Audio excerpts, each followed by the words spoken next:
Rocking elbows and kicks, yeah, knuckles and fists. Come on, close the cage, let the rumble begin. Touch gloves or not, man, it is what it is. Oh yeah, it's going down in the Thai Clinch. What's up, knuckleheads? Welcome back to Thai Clinch MMA, your pound for pound podcast. I'm your host, Devin, and today we're blessed with the presence of Xzavier Terminator Cox. Let's go.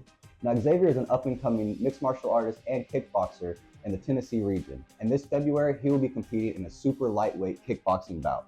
Yes, sir. Now, I know you've been doing this for a while now, Xzavier. Obviously, you've got a very impressive record of 5-1. 5-1, correct? Very impressive record of 5-1 in kickboxing. So you've been doing this a minute.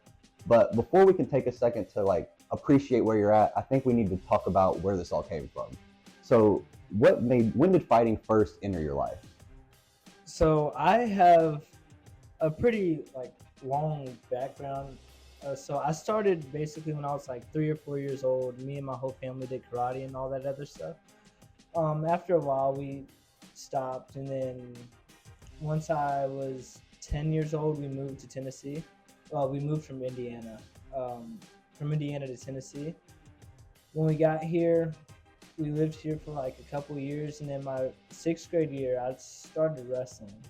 And how that came upon was I was basically I tried out for the basketball team with my friend Caleb Williams, and he cut out on basketball practice and went to wrestling practice. I'm like, dude, what's going on? Right. And then after basketball practice, we left and everything. The wrestling coach came around. He's like, y'all shouldn't be playing basketball. Y'all should come wrestle. And so the next day I went to wrestling practice, and then that's where wrestling began. And then from there, just wrestling this thing after the other. So you started, I know you said you did wrestling at an early age. You started with karate? Yeah, technically I started with karate, but I was too young to remember anything but a sidekick. I see. Yeah, it's a very basic what gets you started off. What got you into karate? Why did your family pick karate over something different like boxing or something like that? To be honest, I have no idea. Really? I mean, it's something we all did as a family. Me and all my sisters. I have 5 sisters. Dang. All of us did it. My mom and my dad did it as well. Most of us are black belts, except I guess my 2 youngest sisters. My youngest sister wasn't alive yet, but my second youngest sister at the time, she's the only one who wasn't a black belt in karate. Okay. So your whole family's very well versed in the art and really kind of stuck with it together. Do you think it made it easier having that family dynamic to kind of keep you going in the earlier days? To be honest with you, at first I didn't think of it, but self-consciously, so my mom's dad, he owned his own dojo, so it's it runs in our bloodline. So self-consciously, I feel like that made a big impact, and This was always in you already? It just kept me in that stream. Okay. And so I know your whole family did it. What would you say once you got to that point? Because obviously when you're younger, it's kind of oh, mom and dad are going, so I'm going to go. When it got to that point where it was you have to make the decision to go, what kind of changed to this went from, oh, this is a hobby to this is something that I'm doing. This is what I do now. So like I said, I started wrestling in 6th grade. What kept me wrestling was just my friends. I just wanted to hang out with my friends. I didn't have a lot of friends at the time either. I was just hanging out with those couple guys. And then I started jiu-jitsu and Muay Thai when I was 7th or 8th grade. It was in between that time or whatever. And I'm just a really hard procrastinator, at least I was at the time. So I joined and I just never stopped because I didn't feel like stopping. That was once you were doing it, that's what I do now. The ball kept rolling and I just kept doing it. And I imagine with jiu-jitsu or wrestling or anything else, it's the same as other sports where once the easier it starts rolling, it just keeps going. Yeah, you build that momentum. Going. I see. You, like I've said, now you were 5-1 in kickboxing, 1-1 in MMA? 1-1 in MMA. So you got a couple mixed martial arts matches. Obviously, you've changed a lot over the years. When you first started off, what did you think fighting was going to give you? When they first were hey, we want you to fight, or hey, sign up for this fight. What did you think was going to come from that? To be honest, I had no clue. I signed up for a fight not knowing pretty much what all was going down. I wouldn't necessarily say I had a crazy training camp because I didn't know what fighting was at the time. I was 15 years old. And I was yeah, I'll take a fight. And they offered me a fight against a guy named Dalton Bowes, who I lost against, but it was a really good fight. I went back and watched it for the first time the other day, and I was like, dude, I was And that was kickboxing or MMA? It was a kickboxing fight. Okay. I didn't start MMA till I was 18. Okay, so you're on a 4-0 streak as far as kickboxing goes. Lost that first one and never looked back. Yeah, there you go. Lost another one since. I've had a couple close ones, but that's about it. Okay. How would you describe your mindset now versus then? Like as a fighter today, when you think about fighting, what does that mean? Now it's not necessarily. I don't really look at it much different as like fighting's just fighting. You know, like I enjoy doing it, and I feel like a lot of people I don't want to say overlook the aspect of fighting, but John Danaher, who's a jiu-jitsu instructor, he has a video called The Parable of the Plank, and he basically talks about how this guy brought 2 planks. He put a plank on the ground, walked across the plank, and the kids are like, okay. And then he put it on the roof of a building and then walked across it, and they're like, oh my gosh, I can't believe it. Like, that's crazy. And basically it's like, there's no difference besides the elevation of the plank. So I feel like training is just as important as competition. The competition is just as important as training. It's just Elevation. Yeah. What intensity is behind it? How many people are there? What stage you're on? And honestly, I think that's a lot of people's problems is like they overhype their competition. So when they're going out to fight, they're nervous like, oh my gosh, I'm about to get into a fight. I don't know what the freak to do. And instead of just like, okay, it's another day. I've been training for however long. I've trained with people better, worse. I've been training for a while now. How long have you been competing or training? Whatever time frame you want to put on that. I'd say I had my first kickboxing fight after a year. So I started when I was 14 years old. This is not including karate. I don't remember much about that. Which I did do some karate competitions now that I remember. But I know I lost and this lady tried to give me a button. I was like, I don't want your button. I don't need your button.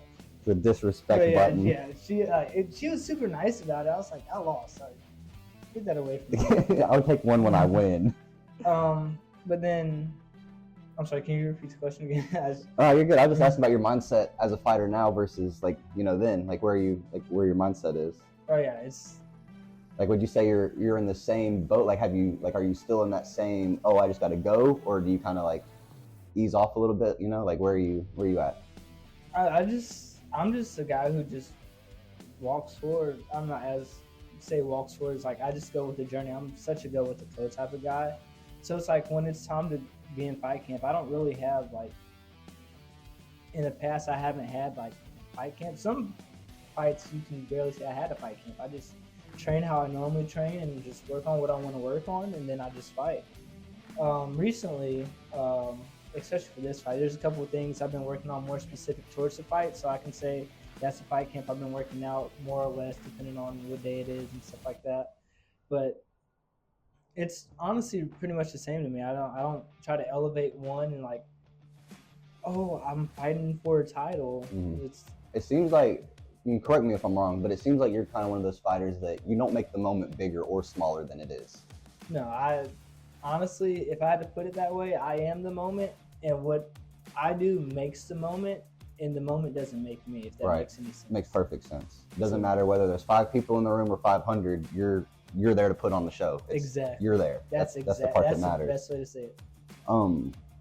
Now, I know you said you're very go with the flow when it comes to training and that kind of thing, but what has training taught you about yourself outside of martial arts? Like, have you seen anything that you maybe, like a character trait you didn't notice until you started training? Like, oh, I do this. Well, it's taught me that I'm super immature at the same time. So compared to a bunch of the other kids, I was in the adults class when I was 14 years old. So I was hanging out with the older guys, and I was training around the time COVID started. So I used to wake up early in the morning. It started around summer break, so I'd run to the gym, run home. I'd eat, clean up, get yelled at by my mom or whatever. I'd run back to the gym and then run back home. And I was like that for a consistent while. Mm-hmm. And then after that, school started, got on school, because it was on the computers at the time. I stayed virtual. Did class, ran to the gym like immediately after, ran home, ran back to the gym, ran home, and then when I got in school, it's just the same thing but with wrestling. So it's like You're able to take that, do it and get it done mindset and apply that to whether it's school or, like you said, wrestling or a job or anything. exactly. And I know like a lot of people my age, like they're just bums doing nothing. But then I'm also hanging out with these older guys. The older guys are definitely making me more mature because I'm listening.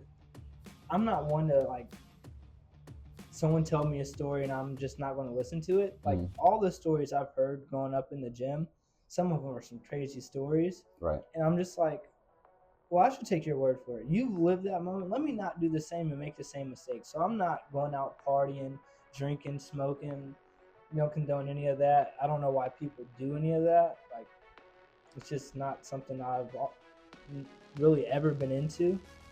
Now I hear some of these guys like, yeah, I just smoked a pound of weed last year. My goal is to hit 2 pounds this year or something like that. I'm like, And you're like, my goal is a second title by the end of this year. We're on such different mind spaces right now. Like, yeah, you got to get your life together. But then I'm like, I'll hang out with like some other guys and like, I need to get my life together. Like, you're about to make $2 million this year and I'm making $5,000 this year. Right. I got to step it up. So you'd say the biggest thing is it's shown you that you're more mature than people your age, but also not as mature as where you're going to be, I guess you could say. Yeah. Okay. That makes sense. Now, with you being, always training with the older guys and things like that, when things do get hard, whether that's in the gym or whether that's at a tournament, or at a fight, like I happen to be at the one loss of your mixed martial arts event. So when you go through things like that, what do you lean on, like in those hard moments? What are you leaning on to push through? I mean, to be honest, I'm a super spiritual guy. I believe in God and everything like that. As long as I'm with God, I mean, there's really nothing else that can stop me, I believe. And like with that being said, if I can control the moment, I try to control the moment, and if I can't, there's nothing else for me to do. So like if what's done is done, kind of. Yeah, it's like if I can't do anything about it, there's no point in me caring about it. So I mean, if I can do something about it, I may as well do something about it. And it's in my hands at that point. Right. With what you can control, you can, and what you can't control, got nothing to do with you anyway. Exactly. So you're not going to take the time. Walking my walk. Yeah, I like that. Walking your walk. What's the, like I said, you're 1-1 MMA, 5-1 kickboxing. You don't have a lot of losses to choose from, but what's the biggest lesson you've learned from a loss? Because I know people say you learn more when you don't win than when you do win. Or do you not even agree with that statement? Do you feel like you learn more when you win? Honestly, every situation is something to learn from. And I'd like to say I could say I learned more from my wins, so I've also won more. I lost my first fight, and I was like, oh, that was a fight. So I was just like dipping my toes in the water, as some would say. And then I lost my very first MMA fight, and I'm like, gosh, I just have to be good. And it's like, I just can't be a nice guy anymore. I got to do what I got to do what it takes if I want to win. And if I don't want to win, I just keep doing what I'm doing. And that's another thing, I know Lavencia Jackson, one of your teammates, I kind of tell him before his fights, you either mean it or you don't.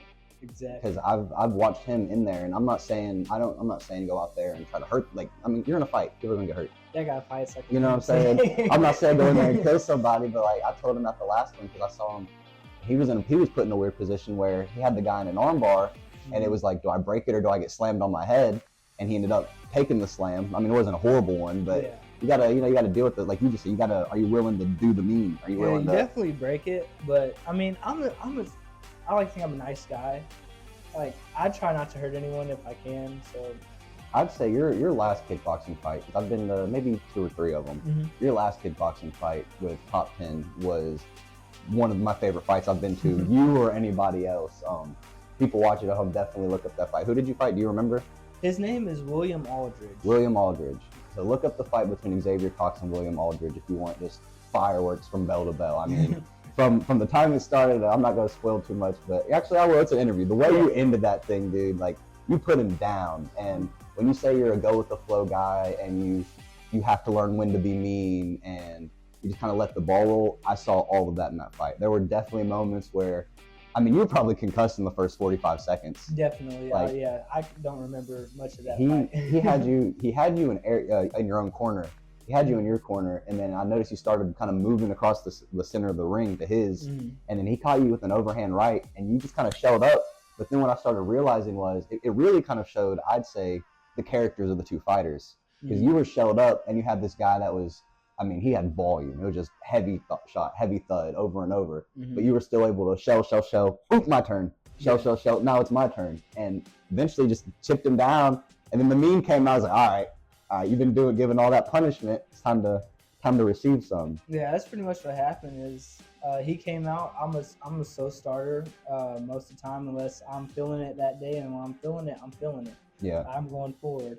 But yeah, he came out, and I was like, all right, let me get my back to the wall so I don't have to do as much work, because I was being lazy that fight. I was like, I'm not going for it. I'm gonna get tired, and then I'm gonna be out of breath trying to fight. Like, what's the fun in that? Right. So he's coming forward. He's swinging hard. I get clipped. I try to throw a hook cross hook, and I remember, and like I just dropped my hands completely, and he just whips one around. And when he whips it, like it catches me, I clinch up, and I'm like, I got hit. Like, I gotta do something about it. So it's like, but like after that, I don't remember much. And then I know we go into the second round, I hurt him. Now I don't remember hurting him, but I know I got my standing 8 count, and then the bell rung, and then I went over to my corner in the third round. It's like when I was like, it's time to go. And then that's when everything started connecting. I started walking them forward, and there's a clip from that fight at the very end, I'm sure you've seen, I absolutely love, where you drop the dude and you get up to like walk away, celebrate. Ref calls the fight off, and he's like still trying to get to the middle. He's like, he thinks he's still conscious of. Neither of us like were really there. Like I dropped him. I remember the combination too was a 1-2, or I guess for you guys, jab cross, cross, Dang. hook. And once I threw the hook, he fell, and then like took him a second to get up. He got up, and he like started swinging his arms at the ref and stuff like that, just trying to get around the ref to get to me. Great instincts on his behalf. And then he paused again, and like everyone's like, oh, like, so it was like one big, oh, he dropped him. And then like everyone like quiets down, and then he paused again. It's like, oh, again. It's like, I remember because everybody celebrated, and you like turned around like, what's happening? Like, is someone else fighting? Like, what's going on right now? And obviously that incredible fight is what put you in the position, for this title fight. Exactly. When they came to you with this title fight, how did that feel? Have you fought for a title before? So I was supposed to fight for a 125 belt, and I think it was February of 2025. And it was going to be at 125. I already said that. It was going to be at 125, and my sister had her regional tournament the same day. So basically, I'm cutting weight. I get all the way down to 128. We see the promoter post on his Facebook, and he's like, I need a 125 title fight. Can anyone do it? And we text him like, what's going on? Because I'm a 125 title fight. It's my fight you're referring to right now. And it's like, yeah, give me like 15 minutes. I'll text you back. Your opponent's being weird. I wait an hour, and he's like, just like ghosted us or whatever. Like, and shout out to Austin Swink and Damian McNeil. Like, they're the ones. Like, Austin was helping me cut, and then Damian sent Austin like what was going on, and that's how I found out. Because I was about to drive. I live in Hermitage, Tennessee, outside of Nashville. The fight was in Knoxville. It's a 2-hour drive. I'm about to get in the car and drive 2 hours away with nothing in my system. I've already cut my water. I'm about to just go make weight, and then I'm going to go sleep in my car till the next day, like replenish and all that other stuff. And basically what happened was he didn't get back to us, and I went to my sister's tournament, which later that day, she ran me over with her car, so I'm going to call her out for I that. remember that. Yeah, she ripped my SpongeBob socks and everything. It was... She's lucky we don't have a video. She's lucky we don't have a video of it. Yeah, I didn't. But 4K. So that was when you were supposed to fight. It fell through. You're right, and that's got to be frustrating. Right in the middle of a weight cut, literally about to make the drive. This is the lowest I've ever cut in my life. My pictures of my face like sucked all the way out. It was rough time. So you get that happens. Obviously, it doesn't work out. Was that before the last fight with William Aldridge? Yes, it was before. It was at the beginning of that last year. Okay, so you're in a position for a title fight that falls short, and now you're in another kickboxing match. I was like, I was fighting for a title. So does that when that happens, is that discouraging? Like, oh, it's a setback, or is it just like you said, your walk is your walk? So it's like, all right, this is what I'm doing now. I really didn't care. A belt's a belt. I can buy a belt. It doesn't really bother me either way. I mean, especially if I want to be the best fighter, it's like not all best fighters have the belt. Like, stuff happens all the time. People lose off technicalities and stuff like that. So it's like, as long as I'm fighting, I don't really care. I'm not really making money like that. So it's like, is what it is. Like, I can have a belt to So run around with it. That kind of actually raises an interesting question. Like you said, it's not like you're fighting for a whole lot of money, which is something fighters don't tend to want to talk about because it's like, oh. But then I raise the question, and I'm just going to ask it: what motivates you? If it's not the money, I mean, it's the most dangerous. It's again because I compete too. It's the most dangerous competition with the least amount of reward, as far as an outside source. Now, in inner fulfillment, that's something different. So, what are you? What is it for you? Because you take some hard shots. Like, what makes you go in there with William Aldridge, get rocked, win the fight, and then be like, yeah, I got to do that again? I mean, I don't know exactly how Conor McGregor put this, but I listened to like a bunch of motivational stuff, and he was like, your lack of commitment is an insult to the people who believe in you, and like that stuck with me. I was like, I just like got called a bum for not believing in achieving like what I can do. So it's basically whatever I do, I have to commit to it. And if I'm not committed to it, anyone who believes in me, I'm just letting down. You're not willing to do that. And and I think when you say that, because some people could perceive that as like doing it for other people, but it's not about the other people. It's if they know that you can be at this level of greatness, you owe it to yourself to be at that same level. Exactly. Like, what's the point in doing something and not being the best at it? Like, so it's like, if you're gonna do something, give it everything you got, and if you don't, do something else. Like, pick something. Find something you love. Like, I didn't love much before that. I love playing football. I love wrestling and stuff like that. And it's like, I just be here. Oh, I'm happy here. Like, I love doing this, and it just that's also part of it. It's just like the love for the sport, which I didn't really get into it until I started doing it, and then I'm just been like an addict ever since. So finally getting the title fight. Obviously, it fell through. Are you happy that it's up a little bit in weight? You're not having to cut that much, or does it really make a difference? It doesn't matter to me. Weight cut to weight cut. I don't like cutting weight. So before, I normally don't cut a lot of weight. I was fighting 135, walking around like 138. I fought my very first fight. I was 127. Guy was 35. I know that's not a big difference. In like my third fight ever, the guy was 145 and I was 135, and I cut like 2 pounds just because I thought it was at 35. Like, weight doesn't bother me. I love food. It's a problem I have. I just like eating. I don't gain too much weight really, but as far as cutting goes, when you're trying to enjoy food, you can't thin out and enjoy things the same way. Well, I know you've got to run soon, so I've just got a few more questions for you. I know you got to get ready for this fight coming up. You're all good. As far as you as a fighter, when people tune in on February, what should they expect? What can they see from you as a fighter? Normally, I was telling you earlier, I like to refer to myself as a fingernail fighter, which is basically you're going to be biting your fingernails the whole time until something happens. It's always been like that in wrestling. I'd be down 1 to 5 points and I'd come back and win a match I shouldn't win. I've been in fights where I've been down. People say the William Aldridge fight, I was down it would have been 2 rounds if he didn't get the knockdown. They're like, yeah, I think Xzavier Cox is losing this. And you can go back, and Sam Alvey's a commentator, which every commentator I've had, or not, I don't want to say every commentator, but for the most part, I've always been trashed in my fights. They're like, oh, Xzavier Cox needs to get his hands up. He needs to start working more. And then I somehow come back and win. Like, the last 5 of my fights have been finishes, whether it was me or the other person. No decisions. Yeah, which honestly, believe it or not, I don't think I have the power to knock somebody out. I've seen it. I've seen it. I've seen it. That can't be true. But so it's like, I do doubt my power in some aspects, but I'm the guy to make it happen. Right. So it's like I'm a slow starter. Expect me to test him out the first round, fill it out. But also it depends on the day. If I'm feeling it, I might be going after him. If I'm not, I might be chilling that day. It's all how you wake up. Depends on how I wake up.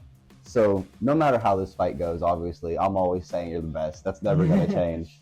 But regardless, win, lose, or draw, what do you want this moment to mean for your career? Like, what's the bigger picture here? Honestly, I mean, like I said, I'm an advocate for being a disciple as like following God. So it's like I don't like when I die, I don't want people to know me as a fighter. I don't care what people know me as. I want to lead as many people to Christ as possible. And I mean, some people are going to hate me for it. Some people are going to love me for it. And it's like you said, with the fighting, I don't care if there's one person I can save or 1,000 people I can save. I just want to save as many as I possibly can. And granted, I have my own struggles. I'm not a perfect guy, but that's just one thing I keep close to my heart. I believe in. I pray about it all the time. Reading my Bible, doing everything I can to stay as close to God as possible and save as many people before they die. I feel like this is a perfect way to end it because, I mean, that's beautiful. There's no other word to put that. That's beautiful. I mean, my favorite fighter in the UFC, Yuri Prohaska, I've watched his interviews. He talks about the whole reason he wanted the belt. Now, he's not Christian. I mean, I'm Christian, you know, Jesus Christ is my savior. But the whole reason he wanted the belt was so he could get that platform to tell people, follow yourself, go inside to go out, you know, that kind of thing. I think it's very clear what you want people to know about you as a fighter and as a person. I don't want there to be any confusion though, so I'm gonna roll a little highlight reel behind you, but this camera right here just kind of tell the people who you are, what to expect in this next fight, and what message you want them to leave with, whether they ever see you again. My name is Xzavier Cox, so if you don't know, now you know. Things to know me by, I'm a fighter, but I don't fight for myself. I fight for my Lord and Savior, Jesus Christ. And keep him as close to my heart as possible. And if you can, try going to church. Try finding a way to save yourself. If you're not saved, if you are saved, amen. Help a brother out. Pray for me, as I will do for you. Recommendations. I've been glazing is the new term nowadays that a lot of people put it in, but a guy named Philip Anthony Mitchell. He's a pastor in Atlanta. His church is called 2819. If you want an aggressive word, go listen to him. That's who I listen to. And then my pastor, Joseph Walker, Mountain Zion Baptist Church. They're all really good. I don't fight for myself. I fight for God. And whatever God wants me to do, that's what I try to do. Yeah.